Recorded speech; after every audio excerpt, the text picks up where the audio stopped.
Hey guys, it's me again.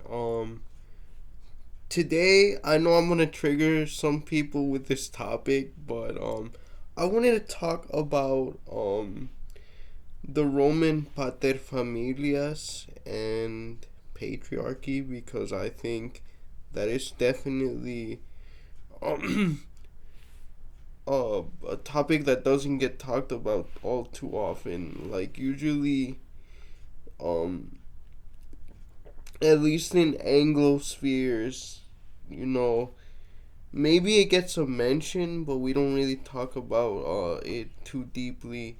But Paterfamilias basically was the basically unquestioned authority of a Roman male to do whatever he wanted with his wife and his children essentially, and it was bound up with old Greek ideas. The Greeks had somewhat of a similar conception of the male role in the family, and also very biologically essentialist notions, basically meaning that your genes or the way you look physically, because they didn't even know about genes back then, determined your value and your life as a human being. So yeah,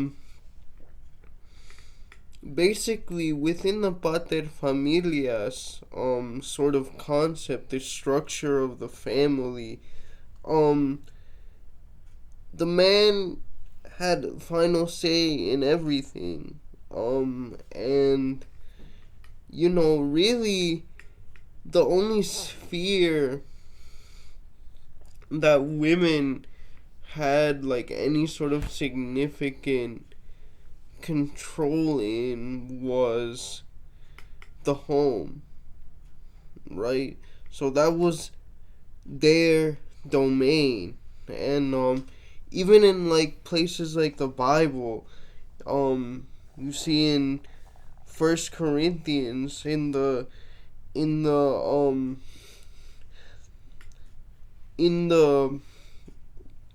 I guess you could say the goodbye that Paul says, he's like, or I think it's in the salutation in First Corinthians, he's like, I heard from Chloe, and that's a woman. I'll talk about women in the church at another time, but yeah, that's a woman, cause the old churches used to be house churches, so they were like, yeah, I heard from Chloe that you guys were fighting with the um members of the congregation and stuff. What's up with that?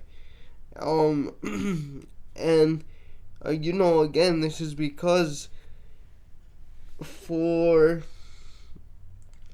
a woman, the home was her domain. That's where she could exercise the most authority.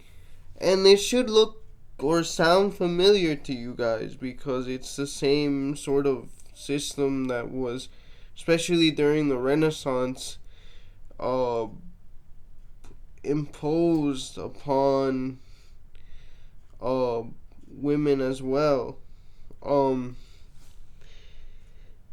but yeah, and that's another thing. It doesn't just have its roots in the sort of Protestant fascination with that. It also goes all the way back to the Renaissance where they're like, we want to be more Greek, and being more Greek and more Roman meant that you acted that way. And obviously, Roman law, which had the paterfamilias sort of enshrined into it, also obviously had an effect on the other societies of Europe, especially given that Latin was the language for all, the common language for all of Western Europe for the longest time. Um,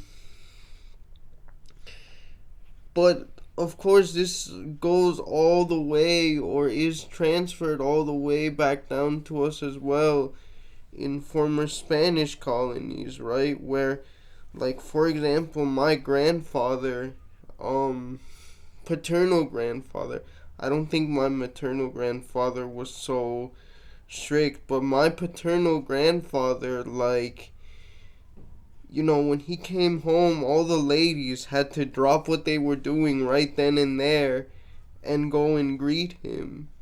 Uh, and like I said, it didn't matter. They would line up one by one and just, properly greet him as he sat there. Um, but yeah, I'm sort of wondering why there isn't much discourse about the paterfamilias in feminism. I wish there was. I actually became aware of it through both my male and female Latin teachers during the teaching of Roman culture. And this is gonna lead into another video about Roman virtue, because they're sort of intimately tied. Alright, thank you. Bye.